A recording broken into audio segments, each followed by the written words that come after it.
Good afternoon, everybody. Thank you very much for joining us here, those of you who are in person and also to those of you who are tuning in online. We are very excited for this next session, which has been organized by CCG as well as by the Asian Development Bank. This next session is called Tools and Research Towards Paris Alignment, Moving Transport Towards Carbon Net Zero. Just a note, CCG, short for Climate Compatible Growth, is funded by the FCDO, which is the UK's Foreign, Commonwealth and Development Office to support investment in sustainable low-carbon development systems to meet development priorities in the Global South. If you wish to ask a question at all throughout this event, please use Slido. The link is www.slido.com and the code is 2715656. There are banners around the room for those in person, and there's also a link available in the YouTube caption. I would now like to welcome you back to Heather Thompson to chair our session again today. Heather is the CEO of the ISDB. That stands for the Institute for Transport and Development Policy. Thank you. Thank you. Well, it's a pleasure to be with you all here today in Sharm el-Sheikh, where we're gathered for COP27, coming to the end of the first week of a very busy week. Again, my name is Heather Thompson, and I am the CEO of the Institute for Transportation and Development Policy. And I'll just give a quick introduction of myself and then a quick introduction of the session and the speakers here today, and then we'll launch into some presentations and discussion. So again, my name is Heather Thompson. I'm the CEO of ITDP. For those of you that don't know ITDP, we are a nonprofit organization headquartered in New York City with offices all over the world, including in China, India, Indonesia, here in East Africa, and in Egypt, with an office in Cairo, Mexico, Brazil, and the United States.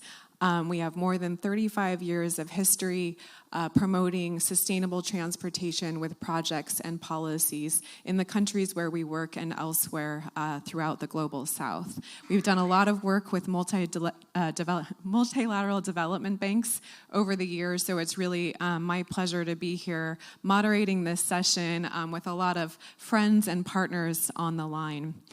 So I'm here in the room with one of our panelists, and we have 7 in total, so there are 6 online joining us from around the world.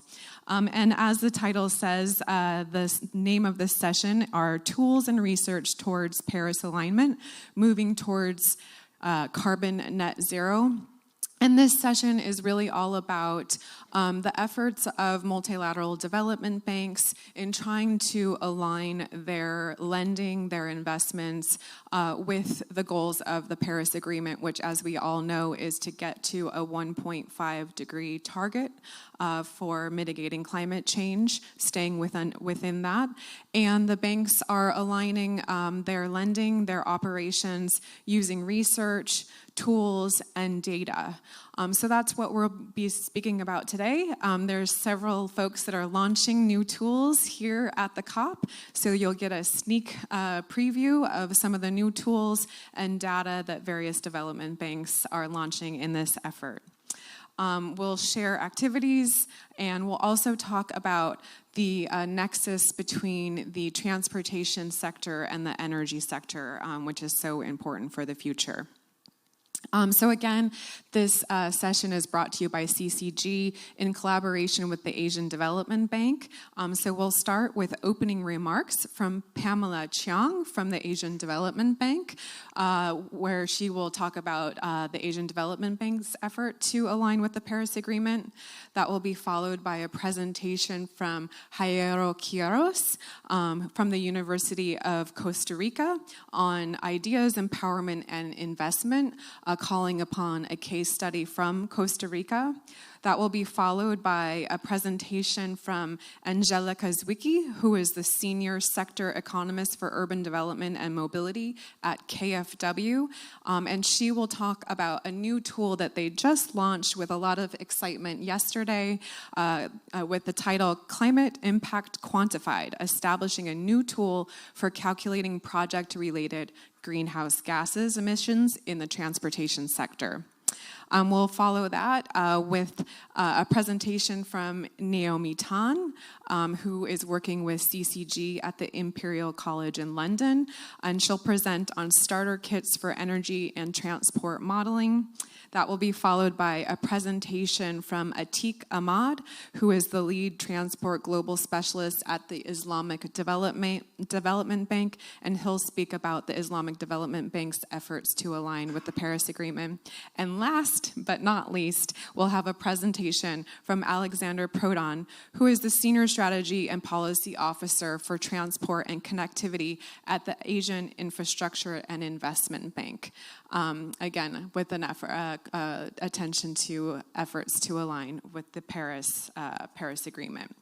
So, a long list of wonderful presentations that we have to look forward to, and hopefully we'll have enough time for some discussion and Q&A at the end. So with that, again, with our co-host of the Asian Development Bank, let me turn it to Pamela Chiang, who again is with the Asian Development Bank. Pamela has more than 20 years of history working with the Asian Development Bank on e-mobility and technology, investments in smart infrastructure, transportation services, and most recently looking at how all of these align with climate change. The Asian Development Bank has really been a leader in the space of sustainability and climate change, and she's here to tell us a little bit more about the efforts of the bank, again, to align with the Paris Agreement. Pamela, over to you. Thank you so much for joining us today. Thank you so much, Heather, for the very generous introduction. I can't actually see my slides, so I hope that they are loaded. I hope you can see them. Yes, okay, I can see them now. Thank you.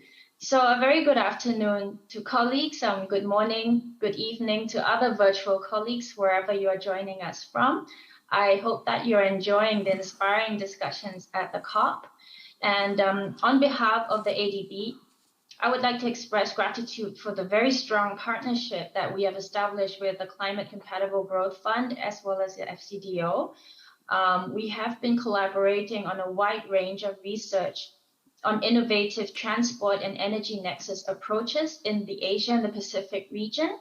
And today we're really pleased to co-organize this event with CCG to convene this very distinguished panel of experts to talk about tools and research, which is an important area of work to underpin design of transformative projects to enable transitions towards a net zero carbon future for transportation and beyond.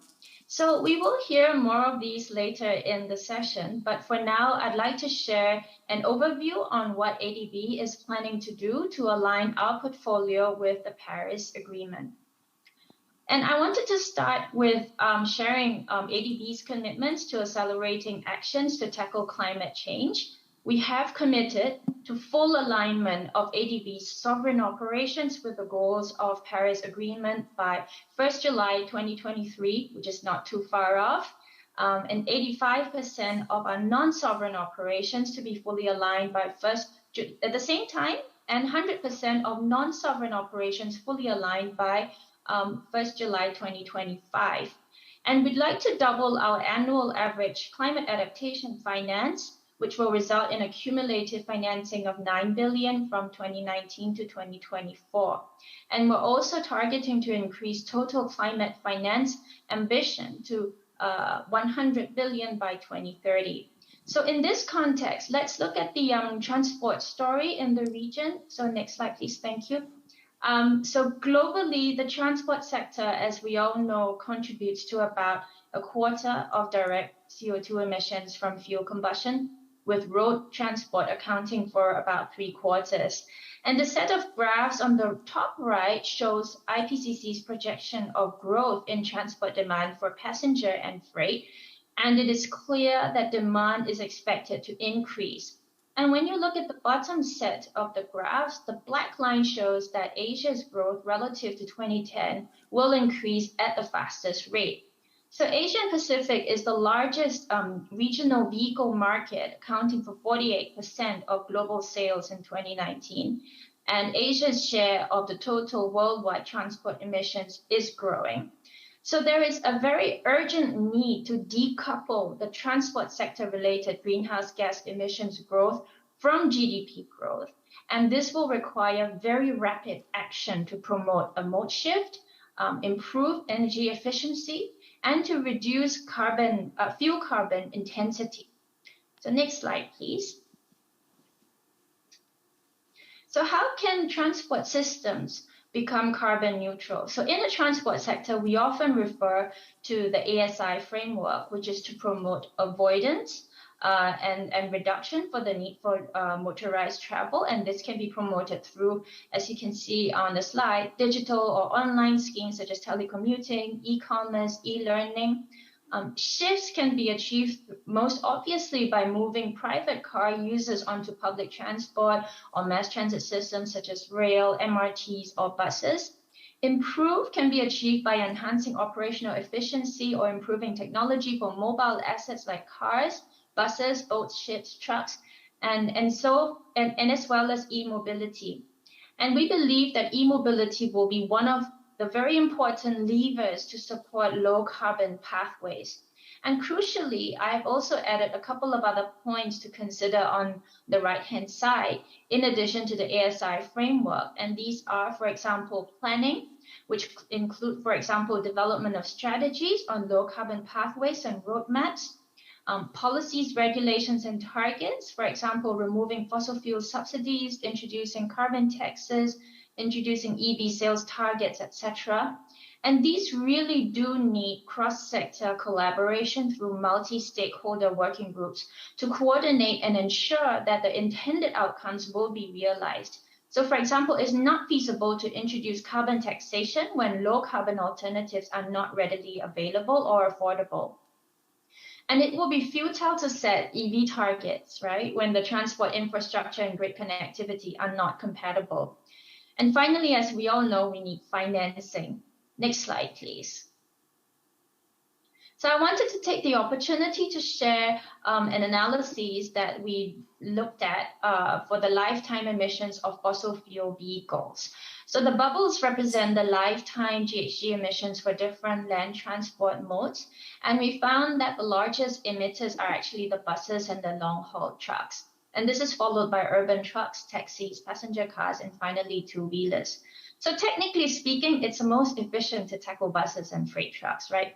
But it's worth noting that in many developing countries in our region, two- and three-wheelers are still the dominant mode for majority for private transport, public transport, or even informal transport. So for our region, it will also be important to scale up electrification of two- and three-wheelers as well. And we are actually seeing, we're actually going through an uptick in e-bus projects as this is becoming increasingly mainstream solution for the bus systems that we are financing. But there are still practical challenges with long distance trucks. And this is, as we know, due to the high capex cost and the long distance trucks. And they tend to ply intercity roads that are not grid connected, and hence charging will be a problem. So we need to look at how to design intercity roads differently and to make them future ready to accommodate electric or fuel cell trucks in the future. And around the bubble graph, I've also included a total cost of ownership comparison across the modes. And this analysis was made sometime back in 2019. And you can see the TCO for motorcycles is actually lower for two-wheelers and taxis, but the capex costs are still higher than their diesel models. And for the other models, for the other modes, the TCOs were higher for the electric modes, but the unit costs are coming down with increasing economies of scale very rapidly. But again, you know, capex is usually the barrier, as well as availability of charging infrastructure, as well as range anxiety. Next slide, please. So I wanted to also have to share. So we've seen the GHG impact of the ICE vehicles and the potential for the GHG emissions through mitigation through e-mobility options. And I wanted to also talk about, how has the market been responding? And this is some data from the IEA. So basically, electric car sales have spiked in emerging markets in 2021, as you can see. There are actually quite a diverse range of models currently available for the passenger car and the SUV segment. And on the right-hand side, it shows the sales by region. And in Asia, EV sales more than doubled from 2020 to 2021. Next slide, please. And when we take a step back to look at the global picture, we can see that these numbers in the previous slide makes up about 10% of the global total numbers, right? So the largest market share is contributed by the People's Republic of China, followed by Europe, United States, and the rest of the world at 10%. And on the right-hand side, we can see that the PRC dominates the 2- and 3-wheeler market, followed by Vietnam and Europe and the others. So growth of EV has not been uniform. Next slide, please. But having said that, the global EV ambitions are very high. Now, if we were to look at the nationally determined contributions, about 15% of the first batch of NDCs had some form of EV ambition included. And these could be exemptions of custom duties or EV targets. And in the second revisions of the NDCs, about half of the NDCs included some form of EV ambition. So that's an increase in the awareness and prominence of EV as a lever for decarbonization. And on the right, IEA shared analyses of what EV shares need to look like in a net zero scenario, building up numbers from 2020 in red, 2030 in yellow, and 2050 in green. And as you can see, these are huge leaps. So the question is, how do we translate the ambition into a reality? And in the past year, in many of the countries within our region, they are showing a keen interest in stepping up policies to promote EV deployment, charging infrastructure, and to secure the supply chains through both our sovereign and non-sovereign operations.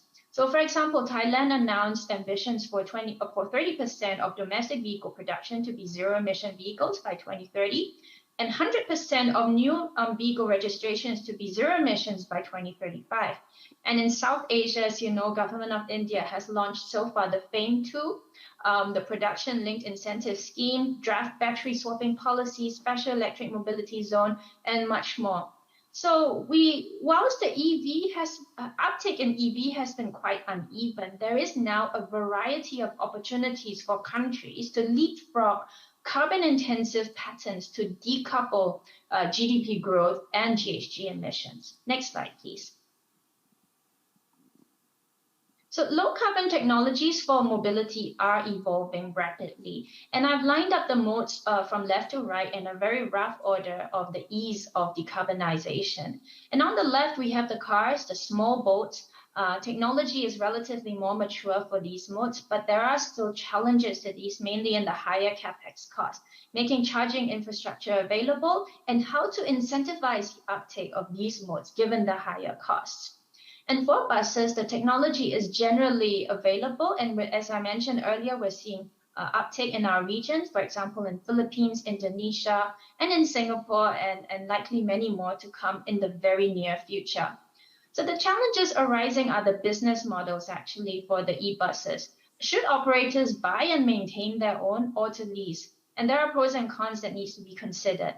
And the hardest to decarbonize are currently the heavy goods vehicle segment, shipping, and aviation, and these will take time. And so integrated solutions needs to be sought across with energy considerations. And for example, if e-trucks are deployed, then one needs to consider if charging infrastructure can be provided on intercity routes. And this is usually challenging because they're often off-grid. And in these cases, could there be a place for fuel cell EV, but low carbon hydrogen is needed? And so then, the challenge is to think about low carbon production, whether there's surplus of renewable energy to produce green hydrogen and so on and so forth, right? So it's getting increasingly interconnected. Thank you, Pamela. And just a warning that just a few more seconds and need to wrap, please. Thank you. Okay. All right. So maybe the next slide, please. I can share the snapshot of how our portfolio has evolved since 1990. So I think the key message here is Even without Paris alignment, Paris Agreement, the portfolio has been shifting towards sustainable transport, as you can see, increasing public transport and urban transport. But going forward with the Paris commitments, we need to adjust the lenses through which we design these projects to accelerate transitions towards net zero pathways. So for example, if zero emission vehicles is the future of mobility, how do we design future roads to embrace this future? Should we make the roads designed with EV charging facilities in mind? And how do we support our client governments in implementing EV incentives and low carbon policy? So as you can imagine, the types of projects will be expected to evolve, no longer just a transport infrastructure, but it must be an enabler of mitigation, climate resilience. So I'll just very quickly wrap up. If you can go through the next slide, please, and if I will just very quickly share. Next slide. Sorry, next slide, please. Yes, okay. So we will be scaling up climate actions through upstream, midstream, and downstream engagement. So overall, I will not go through the details, but as you can see, we need to broaden our engagement. Both public and private sector apply a more systems approach. And clearly, we will need careful coordination, but at the very fundamental level, we need strong country and sector diagnostics that's underpinned by robust data and analyses. Next slide, please. And to do this, on the topic of the data, we launched the Asian Transport Outlook to strengthen knowledge base on transport in Asia and the Pacific region.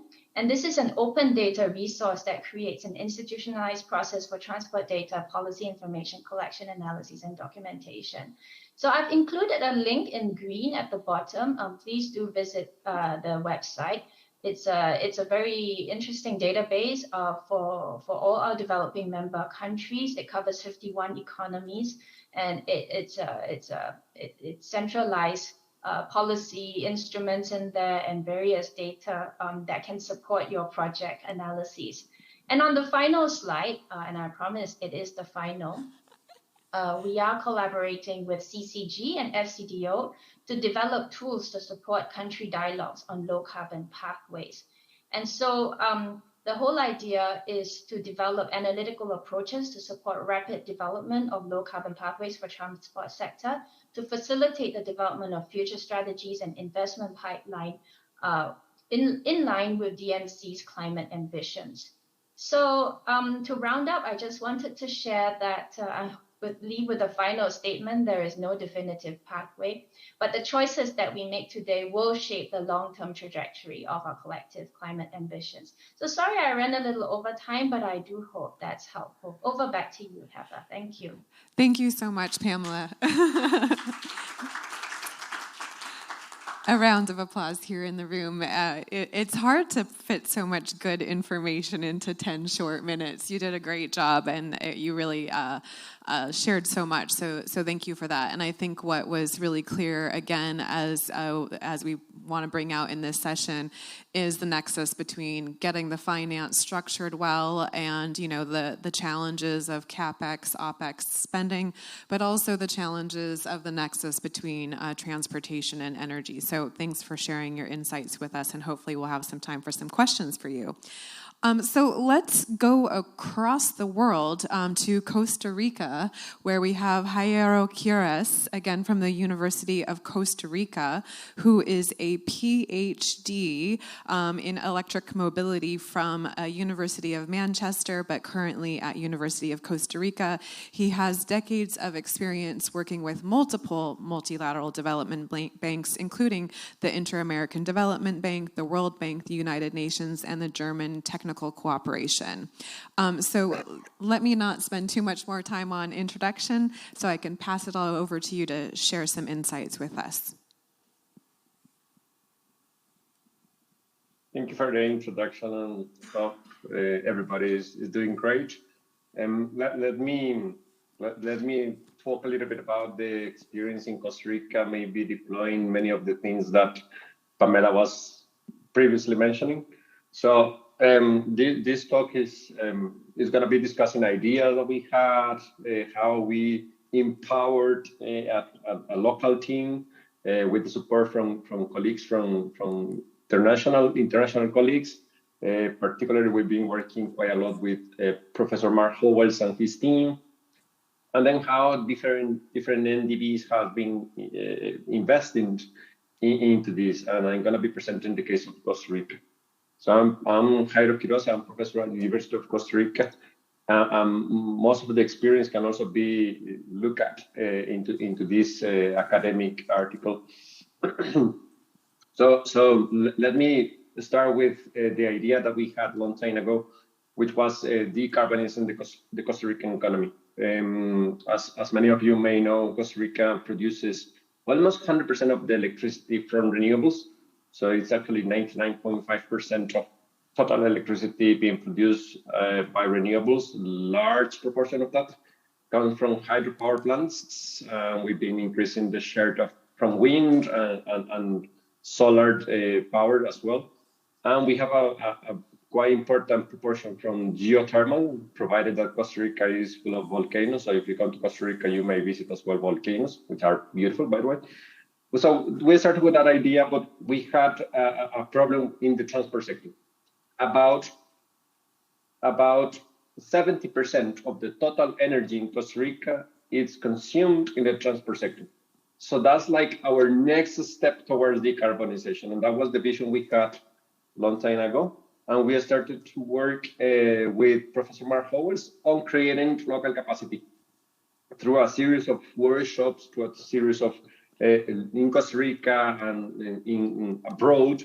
We started developing the capacity that today is established in the country. So this could be a really nice pathway for many countries aiming to really create that local and needed capacity. So we participated in different workshops worldwide with colleagues from worldwide as well. We started building this Osmosis Costa Rica model. Osmosis is the open source energy modeling system, which is free and open. Previously, we had a commercial software, and the vision of Costa Rica is to use transparent and free and open source software to inform the policy, the climate policy in the country. So we built this very detailed model of the energy sector in Costa Rica. We started mapping the primary and the demands and everything in between. The model has been growing in time. It started like a little model, and at the moment we started engaging with different stakeholders, because this model was co-created with the Minister of Energy, the Minister of Environment, the Minister of Finance, the Minister of Public Transport, the Minister of Planning. So it was a really stakeholder engagement process in which everybody provided data, which in some cases were not publicly available, but at the moment they saw the value of using open source, free, transparent tools. They really got involved in it. So we actually, the database that was used to build this model is quite unique worldwide, to be honest. Actually, the transport sector is characterized with all different, in Costa Rica, there are about 1.5 million vehicles in total. And we actually have the database of all those vehicles with all the characteristics of those vehicles in the country, because it was provided under confidentiality agreements by the Minister of Finance. So it's a really detailed model that allows us to explore different pathways. We actually co-created business as usual and a net zero scenario by 2050, along with the stakeholders. So we had some workshops with them. We started discussing, okay, is this really doable? What is the target that we could achieve? And more importantly, because we are using open source and quite flexible tools, we could also explore the effects of uncertainty, although I am not going to discuss that today. So we built these scenarios. We built two scenarios, the business as usual and the national decarbonization plan, which is a net zero scenario by 2050, in which, for instance, we included the electrification of the public fleet, the electrification of the private fleet, 85 and 95% respectively. We preserved the 100% renewability of the electricity systems. We also started thinking of model chief, as Pamela was previously mentioned. This is quite important. We have found it quite critical for Costa Rican reaching net zero by 2050. We also have model chief towards active mobility, pedestrians, more people walking, more people using bikes. Although in Costa Rica, it's a little bit difficult because if you come to Costa Rica, you will see a lot of mountains, but it's a good exercise, by the way. We use that model to assess what would be the cost and the benefits associated with the decarbonization pathways. This was a project that we did with the Inter-American Development Bank. And we found actually that decarbonizing the transport sector in Costa Rica will bring about $20 billion of net benefits by 2050, split it into different time slices, as you will see there. As you will see here, in the short term, let's say by 2030, we found that Costa Rica needs some investments to really enable and facilitate the long-term benefits of decarbonizing, reducing emissions, congestion, increasing productivity, reducing accidents. Costa Rica spends about 3% of the GDP treating people after an accident. So it's a huge potential to reduce the number of vehicles on the street, thus the number of accidents. And we actually found that it's quite beneficial for the country to really start decarbonizing the economy. Last but not least, this has been published in many reports, some of those from the World Bank, in which we actually presented the whole strategy. We also have a report from the IsDB, and clearly we have the National Decarbonization Plan, which is published and submitted as our long-term strategy with a net zero vision by 2050. And thank you very much. I hope I stick to my 10 minutes.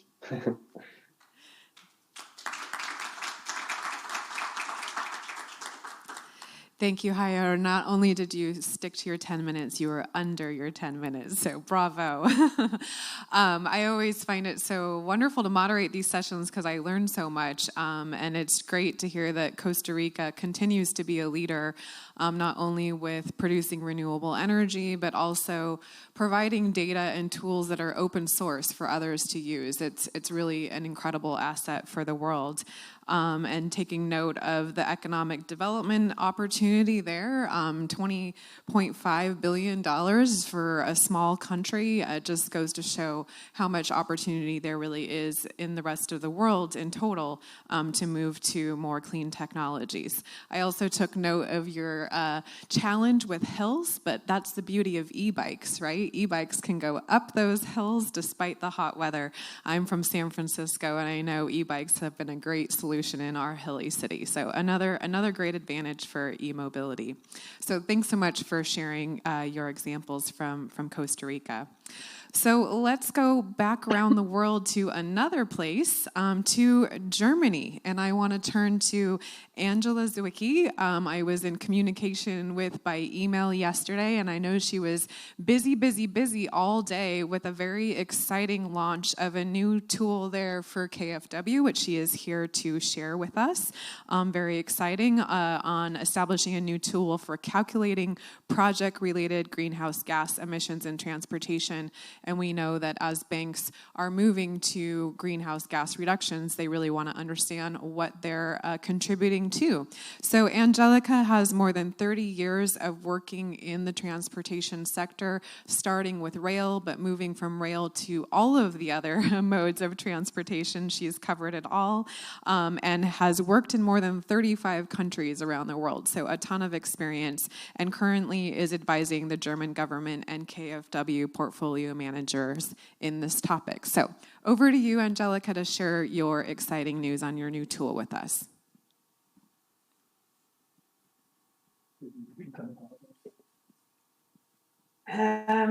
Hello?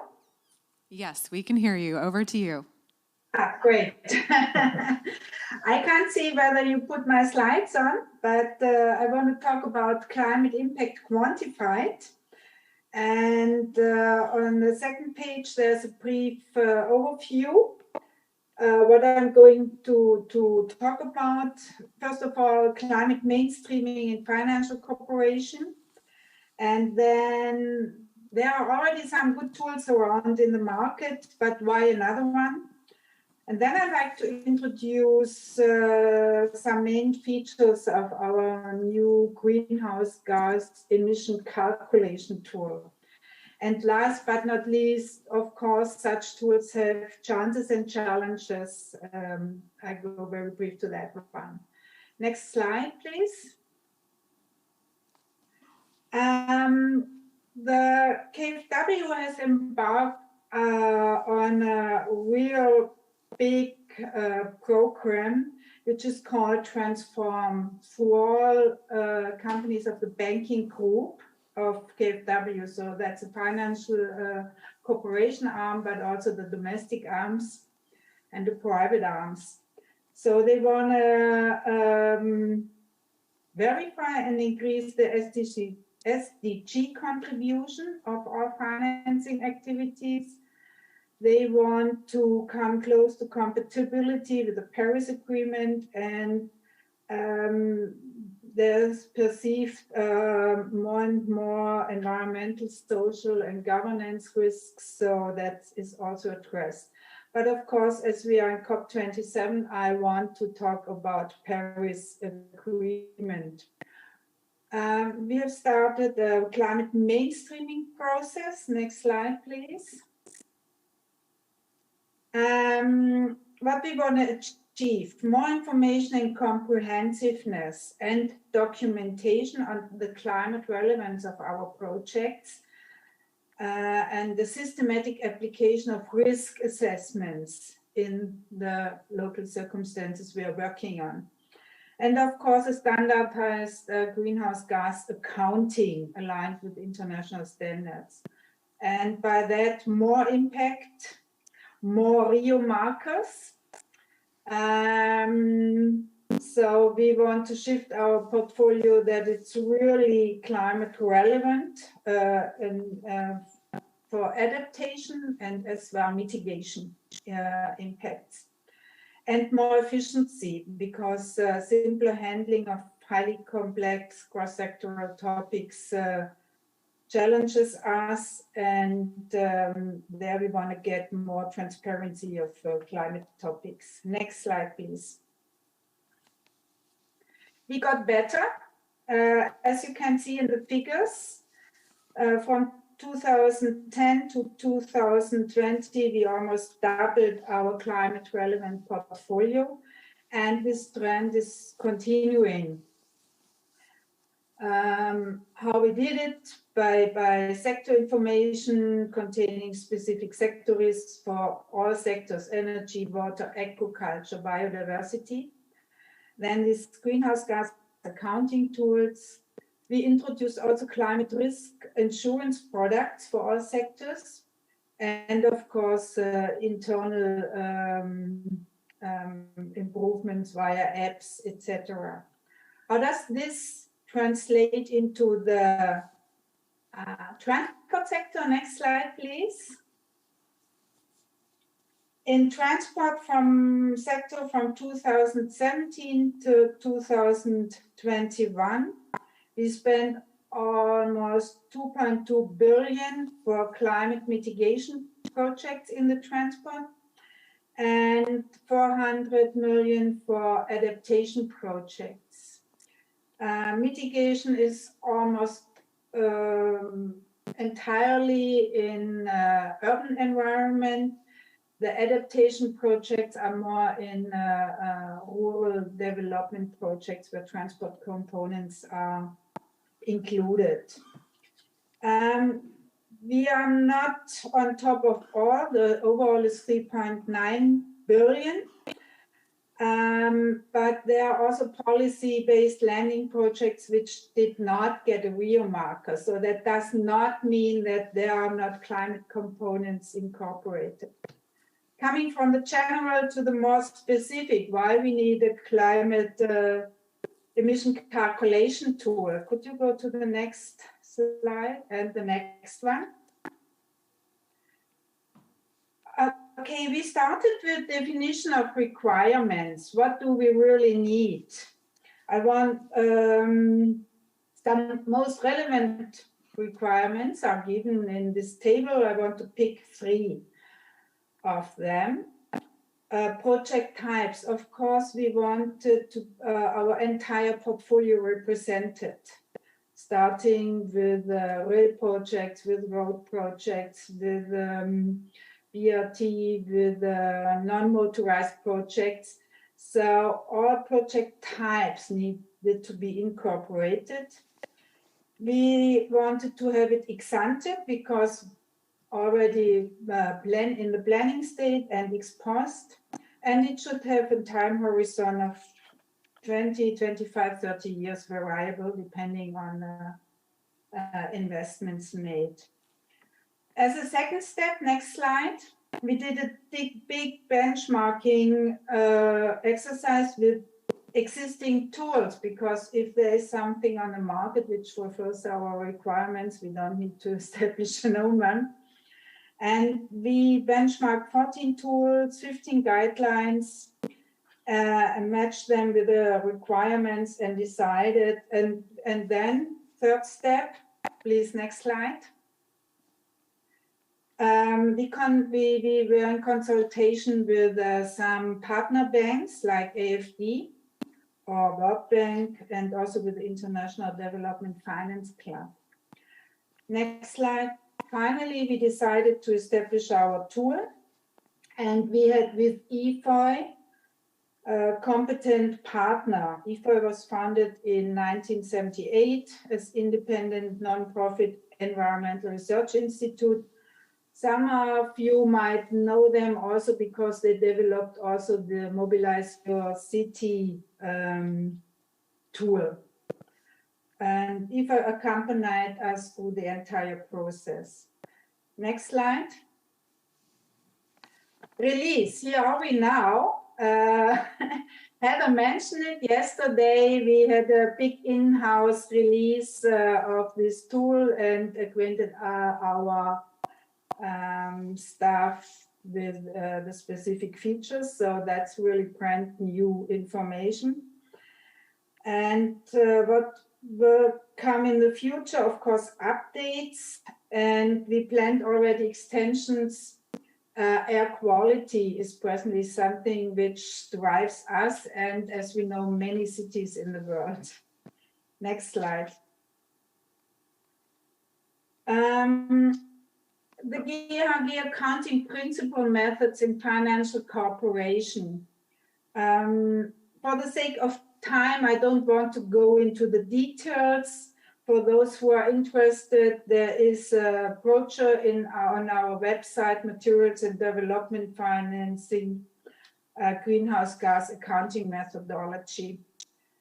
And please contact me for any questions. Next slide.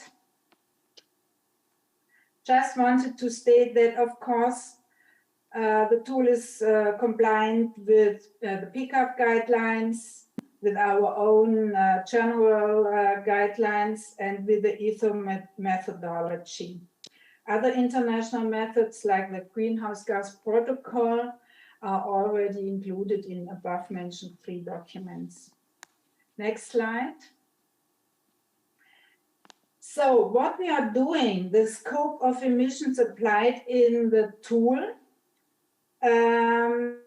we have infrastructure, we have vehicles, we have energy, and we have the usage. So that means we can well to tank, tank to wheel, well to wheel, and also life cycle analysis. But the life cycle analysis, it's not a life cycle analysis tool, because this would be by far too complicated. So we concentrate in each project type on the most important emission factors. And we covered all 3 scopes, which is also beyond what is required by guidelines. But in the transport sector, it's absolutely necessary to incorporate also scope 3. Next slide. This one appears to be familiar for many of you. Of course, we follow the avoid, shift, improve approach,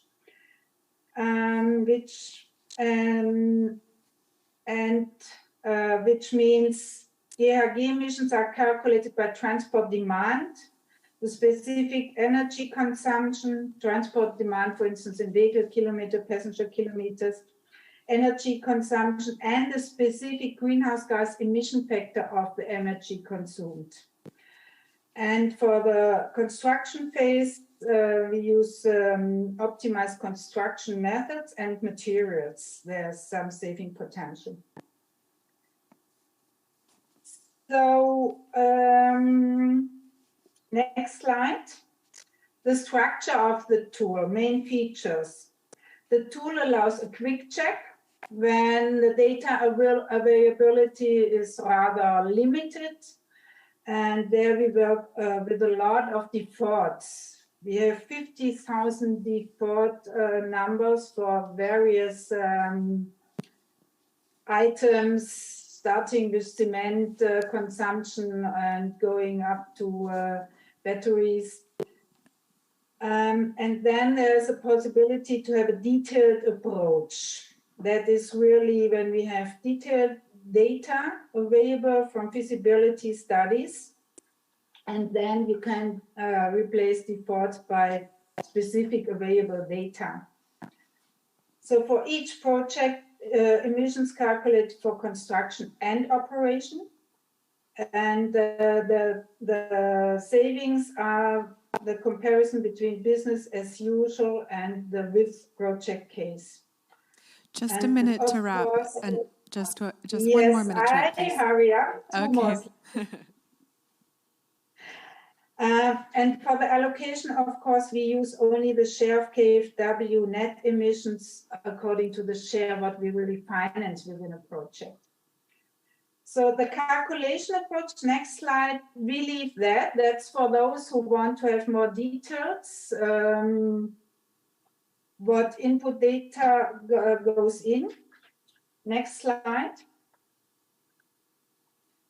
And now we come to chances and challenges. And that's the last one I want to inform you about. The chances, of course, are that we have a comparability of results across the entire KfW portfolio. It's easy to use and adaptable to data availability in the specific local context. It's dynamic. It considers envisaged developments in the sector, and double accounting is avoided. But of course, there are challenges with those tools. Everybody who used to use them knows that. The determination of the scenarios is of utmost importance because we look there in the future, and especially the business as usual scenario is very difficult to determine. So there are so many default data, so updating and enhancing them and using also defaults from in a specific local context is important. And policy-based programs are not yet incorporated. So I hope I gave you quite a insight into what we are using in future in all our transport projects, and happy to get questions, and thank you for your attention.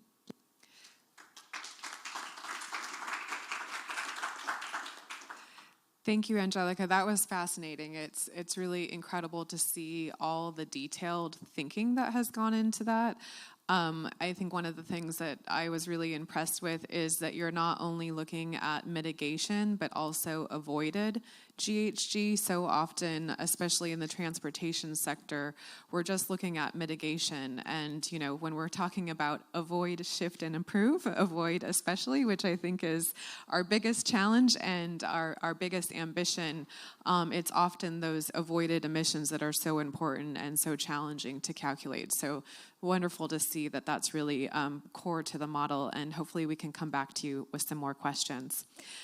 So now let me turn to Naomi Tan, who is a PhD student at Loughborough University and a research assistant Imperial College London, working with CCG. And her focus is on looking at pipelines of raw data and translating that into energy modeling that can support policy and finance decisions. And we know that data is at the core of everything we hope to do. So looking forward to hearing your insights on this topic. Over to you. And we can't hear you. I think maybe an unmute is necessary. Sorry. There we go. Thanks for that introduction, Heather, and it's a pleasure to be here today. I'm Naomi, a PhD student at Loughborough University and research assistant at Imperial College London, working for the Climate Compatible Growth Programme, which is funded by the UK Foreign Commonwealth Development Office.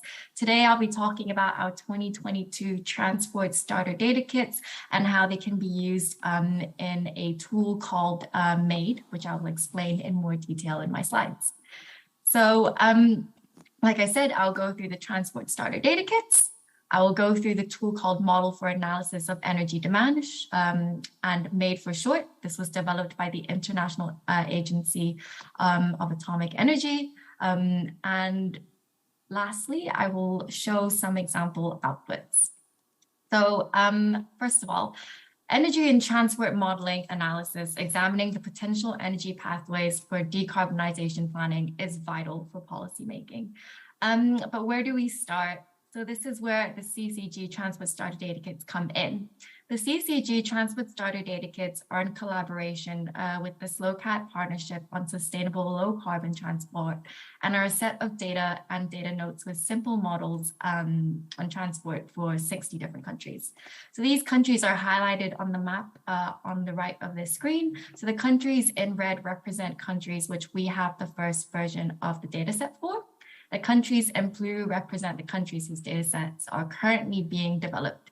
So overall, there will be 60 different data sets for these 60 different countries, and they will all be published by March 2023 next year. Going into more detail about the data kits, they will include population. So this includes population growth and urban population, GDP, including GDP growth and GDP share by sector, passengers distance by mode, tons distance by mode,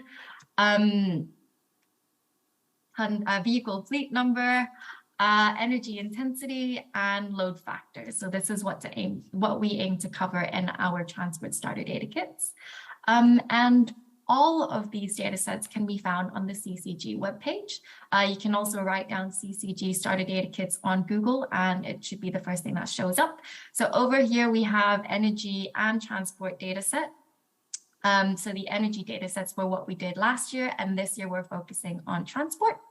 The transport data set can be found in the right-hand columns of the page. So as previously mentioned, we have first versions of 25 countries, and the others will be published on a rolling basis, and all will be available by March 2023 next year. So yes, here we can see them. Here, yeah, the box shows where they are, so it's on the right-hand side of all the columns. Next, I'll go through Model for Analysis of Energy Demand, which can be called MADE. That's the short name for it. So the transport starter data kits can be fed into MADE. So this was developed by the International Atomic Energy Agency, IAEA, and this is a free tool that projects future energy demand. So you can read out more about this on their webpage, and here I have the link to the manual. The tool projects future energy demand by pairing transport data, so transport from our starter data kits, with population growth and GDP growth of a region. So the tool is free and open, user interactive, which supports transparency and credibility in climate policy making. Yeah, like I said, you can read more about the tool and how it works on the IAEA webpage, so I don't have that much time. And you can also learn how to use the tool, download and use the tool through the CCG online course for MADE. So this includes lectures, quizzes, hands-on exercises, which is freely accessible on the Open Learn Create website. You can also Google CCG and MADE, and it should be the first thing that comes up. So this is a quick screenshot of what MADE looks like when you have it on your screen. You can see that you can add in various transport data like modal split, energy intensities, load factors, and from this, energy outputs such as freight transportation, energy demand of intercity passenger transport, energy demand of urban transport by mode, fuel, and fuel group are produced. Final energy demand can also be forecasted by fuel, fuel group, and subsector. So I'll quickly go through the example outputs before I finish my 5-minute presentation. So here's an example output based on available data online. So this is a business as usual internal combustion engine scenario. So we can see that based on available data, that road freight is expected to be the dominant mode. This demand was calculated as a function of the GDP contribution from the subsectors of agriculture, construction, mining, manufacturing, service, and energy. And yeah, this is an example output of what you can get from MADE. Obviously, you can create different scenarios based on what you want to look into. So this could be, say, a net zero EV uptake by 2050, or a shift into public transport, so an increase in buses and rail transportation. So here's another example output, same scenario, but this time we're looking at energy demand of intercity passenger transportation by mode. So we can see that aviation here is the big one, and road is taking second place. And moving on, this is the same scenario, but a different output. So this is energy demand of urban transport by mode. And last but not least, this is the final energy demand in the transportation sector by fuel. So this total demand for transport is calculated separately for freight and passengers according to macroeconomic and lifestyle factors. And that is it. Hopefully I've stayed within my 5-minute time limit. And last but not least, if you would like to get involved, please feel free to email me at m.tan@lborough@ac.uk or connect with me on LinkedIn. Like I said, we only have 25 data sets now, but we aim to increase that to 60. But if there is a country that I have not shaded in the map over here, please reach out. And we'd very much like to collaborate. CCG, we're very open to working with each other and collaborating on energy data, transport data, and energy modeling. So thank you, and I'll hand the mic back to Heather. Thank you, Naomi. That was great.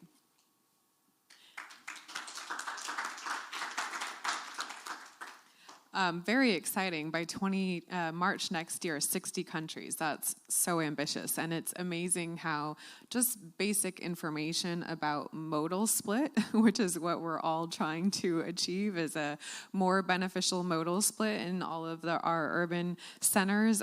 So often that very basic information is missing. So it's wonderful to know that we'll be able to get our hands on that for 60 countries very soon. Thank you so much.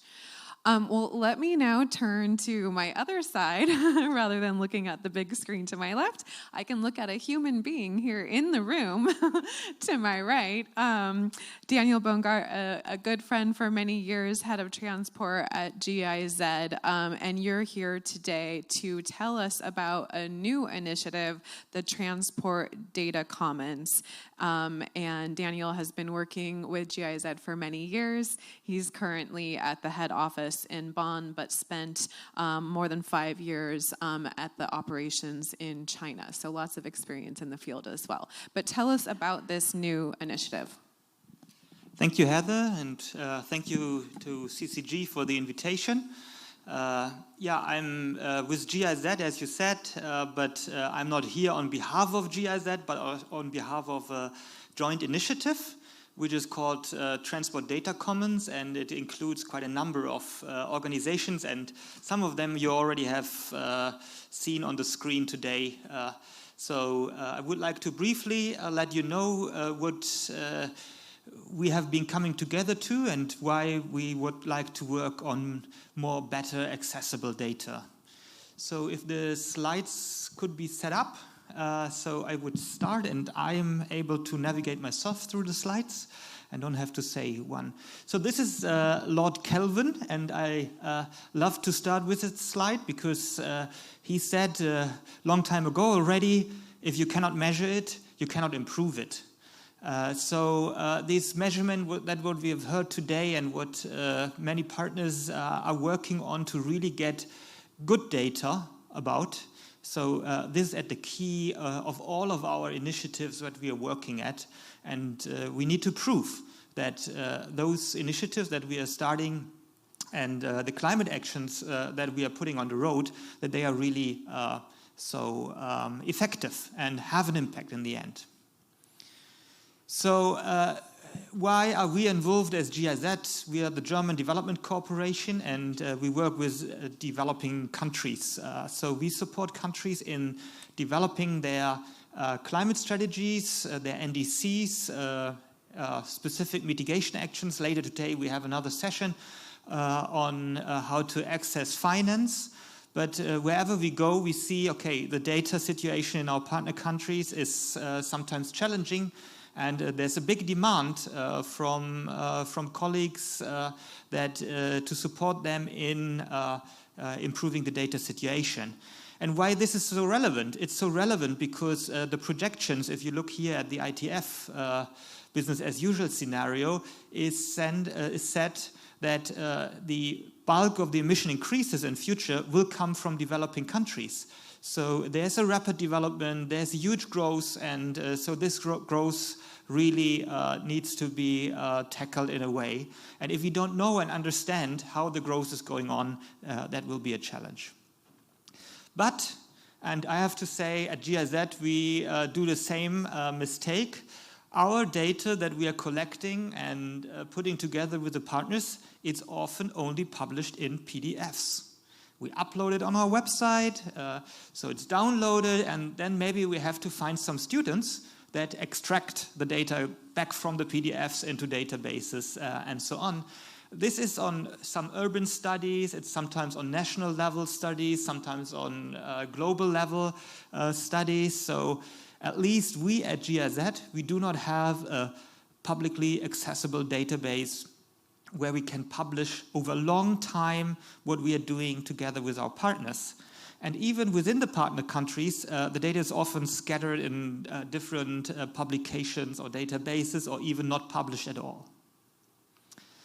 So when we were talking about this challenge, we see that others might have the same challenges. So there's some consultancies, like the ones who have developed KfW's emission tool. They say, if I would have a publicly accessible database, that would really save me 3 months of work here. This is one of the quotes from the interviews. Others, like project managers, may need data for setting up projects. The countries themselves, they say, we need to somehow keep track of what's going on. Researchers want to further develop the data, so there's an interest from various sides on better data and better managed data. So this is why we facilitated a meeting in Leipzig at the sidelines of the ITF, the International Transport Forum, and said, why don't, if we are all here around in Leipzig, why don't we sit together for a day and discuss about this challenge and what can go on? So I think your colleague Tyler has been around for this as well, so that it has been fabulous and it was a lot of fun as well, as you see here on the pictures. So the main outcome was to say, okay, we need something like a transport data commons, and to have a place where not just one organization is uploading or publishing or giving access to the data, but it's rather more a common effort. And this is also useful because so we often work in project cycles. So we are commissioned and then we work with one country, but so then after a while this cooperation is ending, and then it's very difficult to continue operating databases and continuing this effort. And for each of us on our own, it's maybe not worth investing into this, but if we join forces and we benefit from the data of others, then it might be not so costly, but at the same time more effective. So I think it's really one of the aspects where cooperation is much better than competition. So we started this and said, okay, we gave ourselves 1 year. Let's develop this until spring 2023. And so after this co-creation workshop in Leipzig, we are now working in sprints. And so basically 2 things. First is how to find an institutional arrangement and how to get those on board who might be able to finance something like this in the longer term. And on the other hand, create something like a prototype and demonstrate the usefulness of such a tool, and also get others involved to discuss together with them how to do that. So this is a logo cloud where you see quite a number of organizations are in. I'm very happy that CCG is part of it as well. And so that the transport data kids that we just heard, so they also think this is beneficial and can be something that is quite useful for them. And so in the midterm, we really would like to find a way on how to operate a data sharing platform.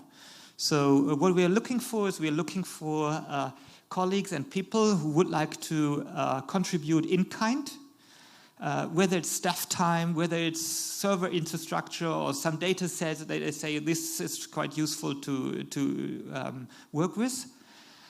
So data provision, I think, is one of the key questions. So, of course, we have been hearing from, for example, from development banks that the access to data can be also sometimes tricky. So is it confidential data? Is it possible to publish? I think if you're on a very small scale, that's easy, but it's not as easy because it might be privacy issues included or confidentiality of companies.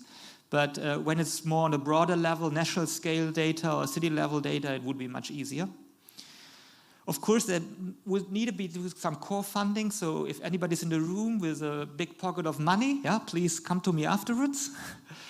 And so then we envisage, because we think this is not very likely that the rich man will be or woman will be in the room. So we consider a multi-donor approach. Because we can understand if one donor might step back for a while because they changed their priorities, but others can step in, so that would be much more sustainable. This is a draft mock-up, which has been set in one of the workshops, so we would like to make it very easily accessible. And I end with this. Thank you very much.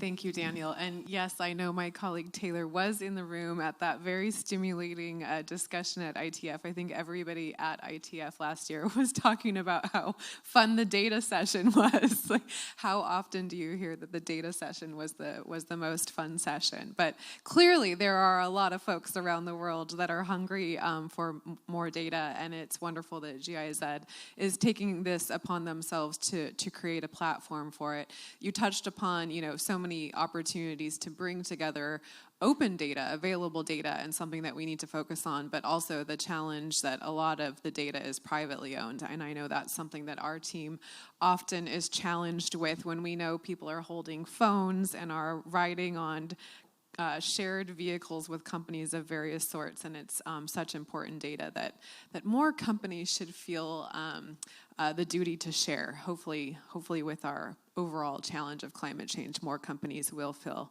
more altruistic and do that. So let me turn next to another online with us, a good friend, Atiq Ahmad, who is the lead global transport specialist at the Islamic Development Bank, who will talk about the bank's efforts also to be Paris-aligned. And for those of you that are less familiar with the Islamic Development Bank, maybe other than the World Bank, I think it probably has the most members with 57 member countries around the world, so a huge organization. And Atiq has more than 30 years of professional experience working in the economic and social infrastructure development sector with a specialty on portfolio management. So Atiq, let me turn it over to you to share your insights with us. Thank you very much, first of all, inviting me. It is great pleasure again to be with the colleagues. So we have heard a lot about technology, measurements, and modeling. So let me now share with you how the bank is developing, going through the process. Right from inception, the environment has been the focus of the bank. And at various stages, under various development agreement and commitment, the bank was able to continue developing our efforts towards managing environment and climate change. So what I will present you today is the progress that the bank is making towards a climate action plan, and how to align all the activities of the bank through Paris Agreement. So the bank has the objective to ensure that the bank activities support the core objective of the Paris Agreement and on climate change mitigation, adaptation, and finance flow in order to support the country-driven processes which are established to achieve the Paris alignment. So the climate action plan targets that the operations that the bank does not undermine the Paris Agreement, but rather contribute to the required transformation, catalyze the countries to transform into low-emission climate-resilient pathway, and support the short and long-term processes under the Paris Alignment. And also to support the proactively the evidence as well as the opportunities to address these needs of the country. So I will share my slides now and quickly go through it. It may take a while.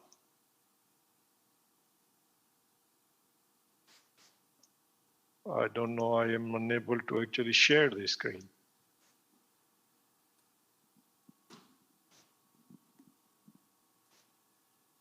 Can you see this, please? We're getting there in just a moment. Here we go. Yes, we can. Okay, great. Thank you very much.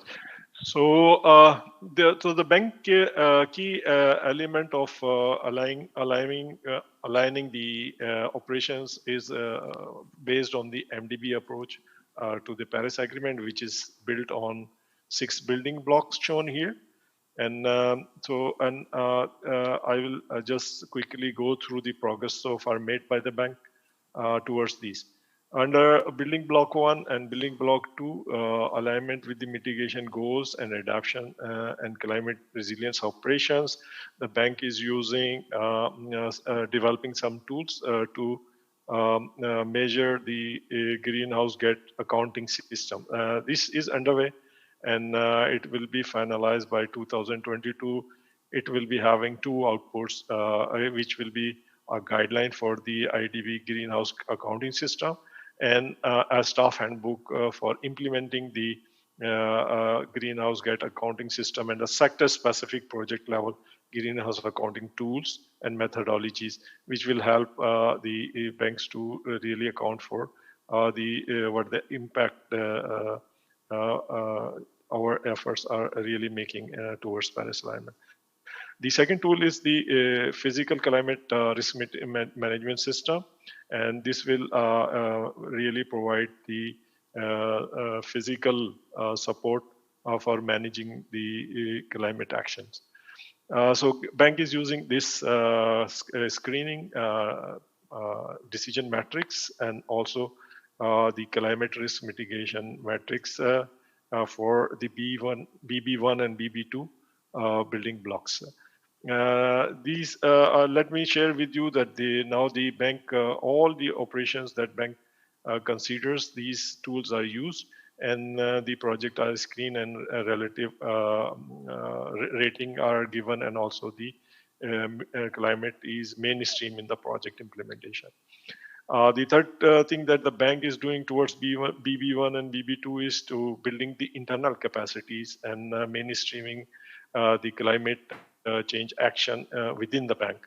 As you know, to some of the people, this may be really challenging to really implement these actions. So the bank has a comprehensive program here in next 2 years to build the internal capacity and enhance the accountability and mainstreaming about the climate change. In the area of accelerated contribution to transition through climate financing, bank is actually trying to increase the climate financing through private sector and resource mobilization through market-based instruments, and also doing the blending of the financing, whereas the capital market is also taken care into our planning. And available consensual financing that we have, we blend all these things to and walking towards the just transition perspective of the climate change alignment. Bank has a special instrument which we are promoting to, which is green Islamic financing, and we are collaborating with UNDP in Togo for leveraging Islamic finance to improve the green opportunities and strengthening the resilience of micro, small, and medium enterprises in the rural area of Togo. And at the other end, we are working with the UNEP-FI in the development of the guidelines for accelerating the climate-related financing in Islamic banking for policymakers and financial institutions. So these two instruments are really going to support the increasing the green Islamic financing for climate change. Then bank is also accelerating the mobilization of climate change financing resources, and bank is engaged with and closely discussing with the Green Climate Fund, seeking bank accreditation and initial collaboration to become the delivery partner. So this is underway. On the other hand, the Climate Fund for that IDB has collaborated with include German International Climate Initiative, NDC Partnership, Climate Action Enhancement Package, accounting to the long-term strategy and systematic observation of financing facilities, and other with some other UN partners. On the building block for and strategy, engagement, and policy, bank has made substantial progress under the CCG program, providing support to member countries for climate financing initiative. Benin, Nigeria, Uganda, and Maldives are under consideration for this technical assistance. I will skip some of the detail and to go to the next one, which is providing the grant to NDCP to Palestine to develop the gender responsive NDC implementation plan for 6 sectors. So these some of the strategies that the bank is using. They include the transparency framework, which is based on 3 principles: purpose, key principle is approach, and joint reporting principles. And this is helping bank to really improve upon the reporting mechanism within the bank. Bank is also contributing to the case studies and the best practices of the MDB for disclosure, and also working almost all of you to improve and align our future activities with this. Finally, the last important element is alignment of the internal activities of the bank. So bank has initiated activities along the building alignment, building operation alignment, such as heating, electricity, waste protection, etc.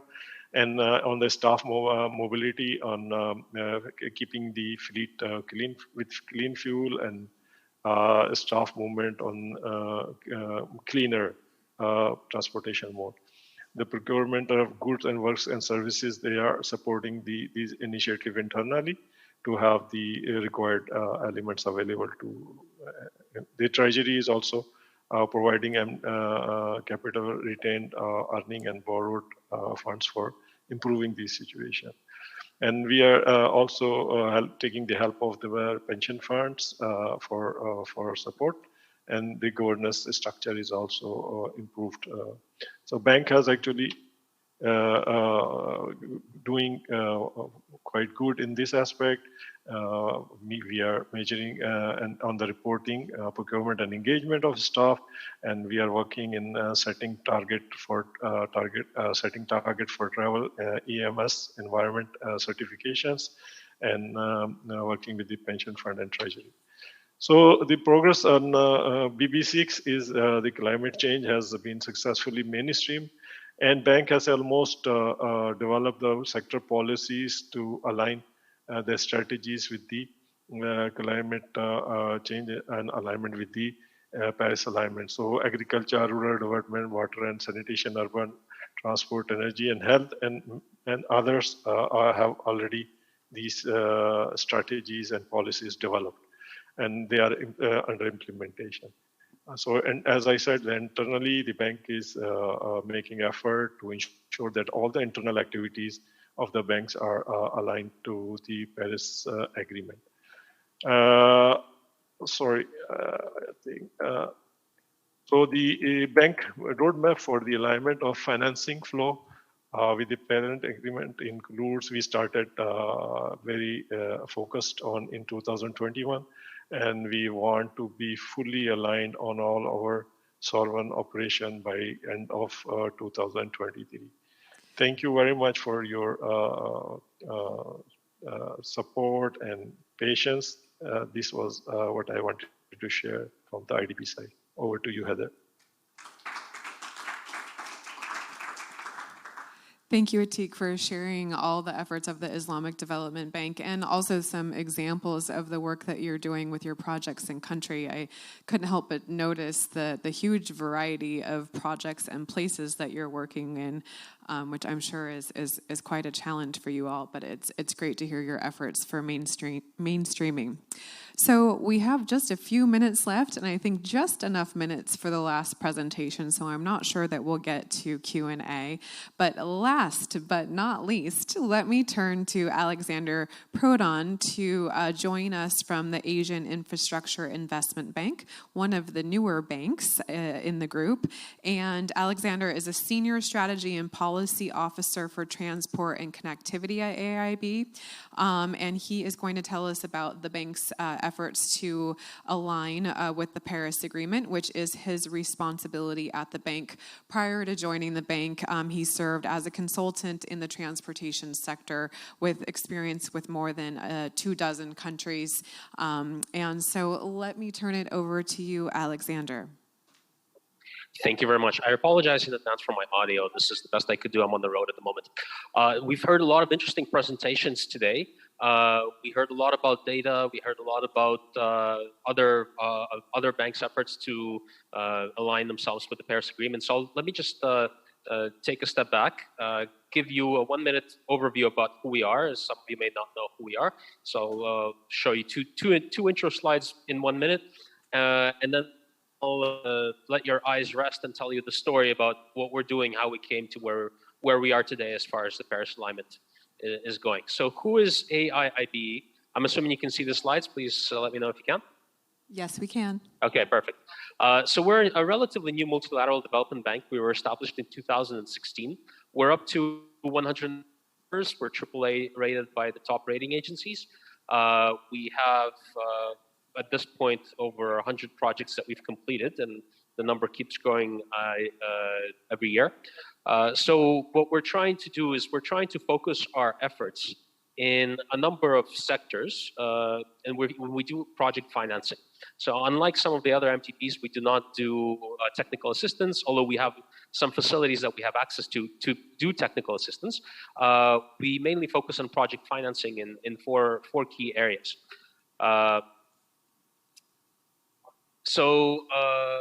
With that, let me tell you a little bit about the story about how we came to where we are today in Paris alignment. So there's no more slides. You can let your eyes rest a little bit. So we are, our president, committed to aligning the bank with the Paris alignment goals by 1st of July 2023. He made the announcement last year in October. The next day, some of my investment operations colleagues came to us and asked us, okay, so what does this mean for us? If you're putting in projects into the pipeline today, that means that there's a good chance that they might not be ready to be approved before this deadline. So what that means is that that we need to start figuring this out now, and we need to start figuring this out quickly. One of the goals that the bank has is a 50% share of climate financing by 2025. So this Paris alignment commitment feeds into that as well. This Paris alignment commitment is very much for both direct and indirect lending, so having taken this, having all of this information, we sat down, we started thinking about how we can develop this methodology. One of the things that we decided to do is try, on one hand, do an approach where we do the research, try to figure out what the current main best practices are for all the components of Paris alignment. At the same time, we have our investment operations colleagues. So we decided to take the projects that they have in the pipeline and apply the methodology that we have at any given time to those projects. So as we develop the methodology, we use it to help develop projects. So we're also using the MDB joint framework that you saw in the last presentation. And so I'm not going to go over that, but the methodology does have a list of positive projects and negative projects, so projects that are aligned automatically, projects that are not aligned at all, as well as projects in the middle which require further investigation. So we decided to, obviously the next step would be to look at these projects in the middle and try to identify for these projects in the middle what we need to make them aligned. So we're doing this for all the sectors that we're working in. We did a review of our portfolio, and we found that 72% of our direct lending projects are actually in the positive list, so that makes things relatively simple. If we focus specifically on the transport sector, however, one of the big questions that we have is the roads projects. We have quite a few roads projects. It just so happened that these were relatively easy to get into as the bank was ramping up its operations. So they make up a very significant percentage of our portfolio. So early consideration, of the Paris Agreement is very critical for such projects to see whether or not these projects can be eventually aligned or not. Because if our investment operations colleagues, they don't want to be spending months and months and months preparing a project just to find out that the project is not Paris aligned. So with that, we identify the subsectors within transport, if we're focusing specifically on transport, and we actually did this for all sectors. But for transport, we identify the subsectors that require a lot of this further investigation and really a detailed methodology. So this is we identified those in our context to be roads, airports, and logistics. These require quite a bit of analysis, and you need to know quite a bit about the project, what it encompasses, and whatnot. While I'm not going to get into the detailed methodology today, I do want to say that it's a multi-layered methodology. And the idea is to have a decision tree that, as you go through the project development process, to let you determine and answer questions whether or not the project is Paris aligned or not. And overall, I guess the main questions that we're answering, let's say for most projects, is whether or not this project is aligned with government policies, whether or not for example, for roads, whether or not it involves capacity expansion, if there are alternatives available, what the fleet composition is like. And one of the things that we found, as you've heard today about data, obviously in developing countries, data can often be challenging to obtain. So one of the things that we're trying to do with this methodology development is to make sure that there is enough data that we can find reasonably easily to be able to conduct our methodological assessment. So this methodology, this part of the methodology development that I mentioned covers BB1, which is mitigation, building block 1. There's also building block 2, which is adaptation, and a part of our climate team is also working on that, trying to develop adaptation techniques for existing projects. Okay, so just for the sake of time, let me try to sum this up. So one thing that we also found is we've been discussing our approach with other MDBs approaches. We've given the framework, the common MDB framework, these approaches are quite similar, but not always the same. One thing that we found is that, over time, we will need to figure out how to align our approach with other MDBs approaches, given that we do quite a bit of co-financing, given that MDBs often do quite a bit of co-financing. So how do we do this Paris alignment methodology assessment, given that we might have multiple methodologies that we need to look at by multiple MDBs? So this is something that's an open question that we need to we need to think about as we finish developing it, the methodology, and as we start using it. So as we've had projects go through the PA methodology, we're using case studies to identify what some issues are. We're also building internal capacity. And as we finish the methodology, so far we're on track to finish by July 1st of next year. And as we finish it, I think this is not going to be the end of it, but rather a start. There will be a need to relook at it, and potentially as more information becomes available, as more data becomes available.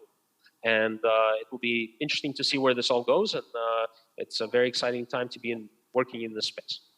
With that, thank you very much. I hope I'm not over my time limit, and over back to you. Thank you. Thank you. Thank you so much. That was great.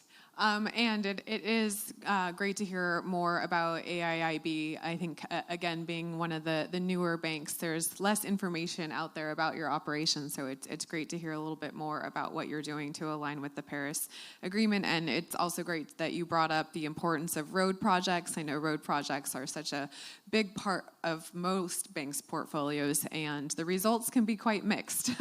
So we need to make sure those road projects are on the right track, and great to know that you're looking at that.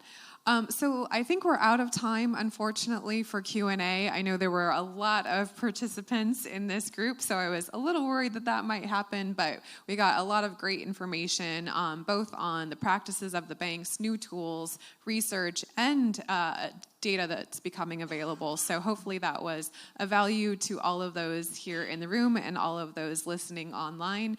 And maybe just to summarize, I think one of my burning questions to ask each of you was, given all of this effort, are we on track to meet the Paris agreements? And I don't think I heard any one of you say that yes, we're on track.